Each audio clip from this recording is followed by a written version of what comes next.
The sword is an icon that is universally acknowledged as a symbol of power and has been for thousands of years.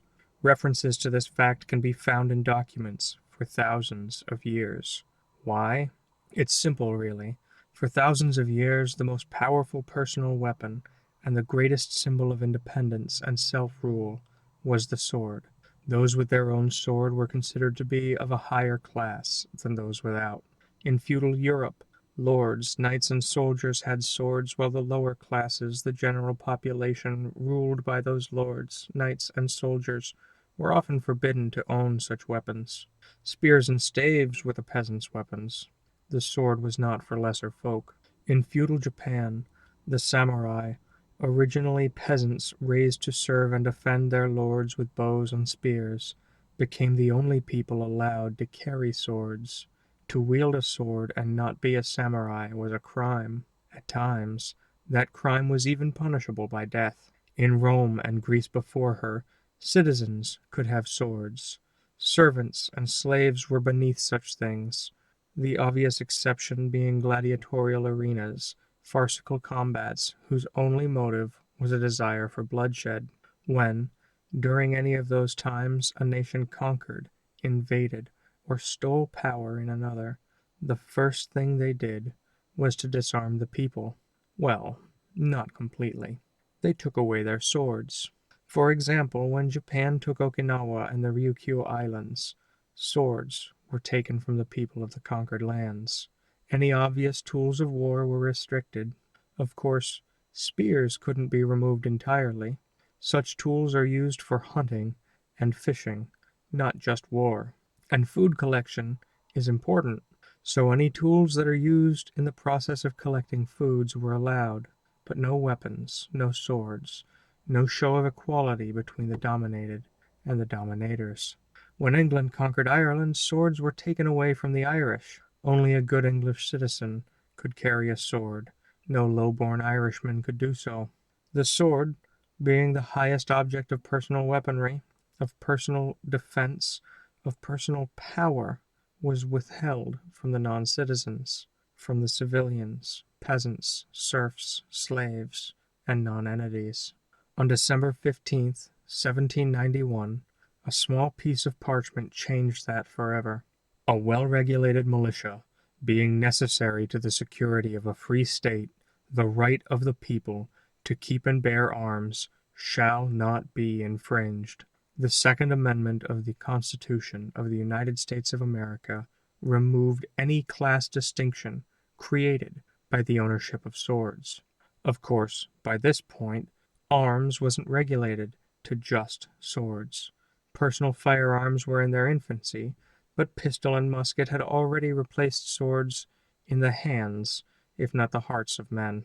Nevertheless, this bold document, this powerful sentence, removed the right of government by force of arms, because it promised that the people would be allowed equivalent power of force as the government. The statement didn't promise that every person would have a personal weapon. It promised that they could. It promised that they could carry their personal protection with them wherever they were going, that the government or its enforcers could not prevent them from traveling with such items. Anyone could carry a sword. It doesn't even promise it only to citizens, but to the people. Anyone within the territory has the right to carry their sword, their gun, their personal protection with them, wherever they should go. That's why there was so much propaganda during the time of slavery that a slave was a slave, not a person, because a person could carry a weapon. A person could defend himself from the oppression created by one man holding a sword over an undefended man's head. With this promise, the American founders created a country that would try to follow the Christian doctrines to their fullest extent, and it has continued to grow and improve in its attempts to do so, much like a person growing up and trying to find her way in the world. There have been rocky points. Opposition is always fierce. When a person tries to steer a ship against the current, difficulties arise. But we fight on, because we, the people of the United States, in order to form a more perfect union, establish justice, ensure domestic tranquility, provide for the common defense, promote the general welfare, and secure the blessings of liberty to ourselves and our posterity, have worked generation after generation to create a country where equality was an important goal, not equality of result, nor even wholly of potential. Equality of result creates laziness, theft, corruption, and decadent degeneration. Equality of potential can only be realized through the horrors of eugenics and the destruction of the family unit. The goal was an equality of moral and political value. One man gets one voice. One woman gets one voice. One man's voice is no more valuable than one woman's, or that of any other man. One man's crimes are no more forgivable than another's. One woman's ideas are no less invaluable than another's. No person has the right to hold power of force over any other person. No group is allowed the superior position of arbiters of force. Moreover, that little slip of paper, that tiny, unassuming sentence, promised that no government had the right to overpower or overshadow its people, because the people had the right to resist.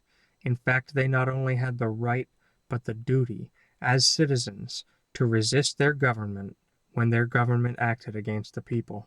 Christ said, I come not to bring peace, but the sword. This was only half metaphorical. His goal was to make mankind equal, equal in value, not in result, nor in potential. It was to destroy the classist mores that made some people better or more important than others, based on the unimportant things like race, nationality, heritage, fiscal worth, or social status. Under Christ, Bob and Sue are both just singular people, worthy of their own voice and salvation. No more, no less. Of course, carrying a sword is not only a privilege, but also a responsibility. If you carry the power to protect yourself, you are responsible for your own protection. If you carry the power to protect those around you, you are responsible for their protection. And so that little sphere of influence, the reach of your sword, becomes an area you are responsible to defend against all those who wish to cause harm. In a perfect world, there would be no enemies.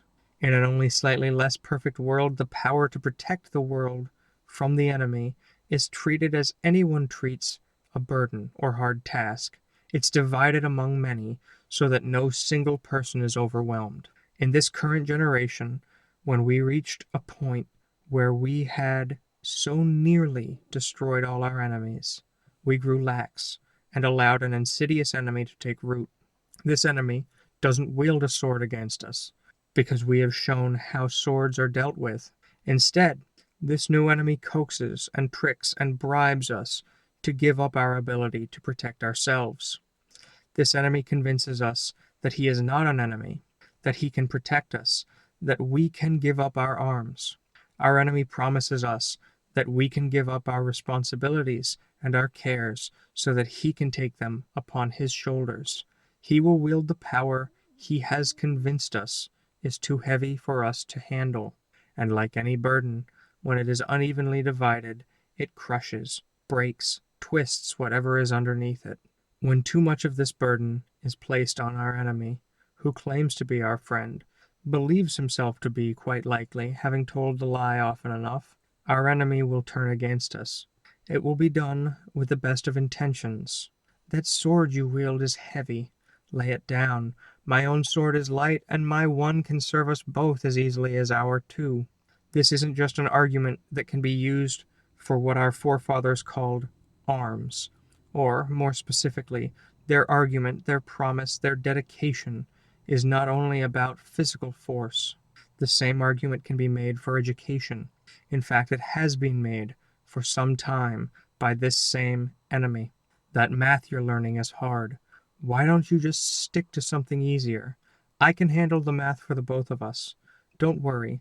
You don't need to know anything about how to do that. It's hard. I'll take care of it for you. Why don't you go over there and do something simpler? Economics? Why would you want to study something hard like that? Don't worry. I'll do the heavy lifting. I'll give you a breakdown and tell you what you need to know. Do I think you're stupid? No. I just think you have better things to do than prove yourself equal to a task I already know I can do. The mind is a more dangerous weapon than any sword. In places where people are oppressed, they find ways to resist. The Irish created the shillelagh, a heavy-headed walking stick that doubled as a vicious club that could defend against the sword, but couldn't be forbidden. Who can deny someone a walking stick? The people of Okinawa and the Ryukyu Islands found ways to turn farm tools into deadly weapons. Rakes, threshers, wheel handles were turned into devices to defend against the sword of their oppressors. Caribbean slaves created a fighting style known as capoeira, which allowed them to fight even while in chains. In all these cases, the oppressed peoples found ways to increase their ability to resist the swords held against them. The methods were simpler, more brutal, and in many cases bloodier than those that would have been used to resist had they been swords instead. Of course, had they had swords themselves, they would have been equals and wouldn't have had to fight back against their oppression. They wouldn't have been oppressed. In this time where the gun is the symbol of personal force, of personal protection, the truly greatest weapon mankind has is the computer. It is the sword of this generation, and it is far more powerful, destructive, and fierce than any gun. Armed with the computers we now carry, knowledge and wisdom are always available at our fingertips. All we need is to take it up and wield it. This knowledge, being a form of power, is also a responsibility. So we are again given things to dull the edge of this new weapon.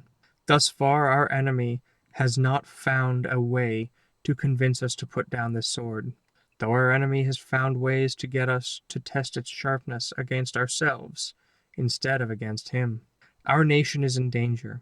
She lies unprotected because we have given up on protecting her, and our enemy is already here, standing astride her, sword in hand. He stands and stabs her, bleeding her slowly, while some few of us try to patch the wounds without healing them. He knows what he is doing. He knows what he is doing is wrong. He knows this and does it anyway because he doesn't care. Hurting her makes him feel stronger.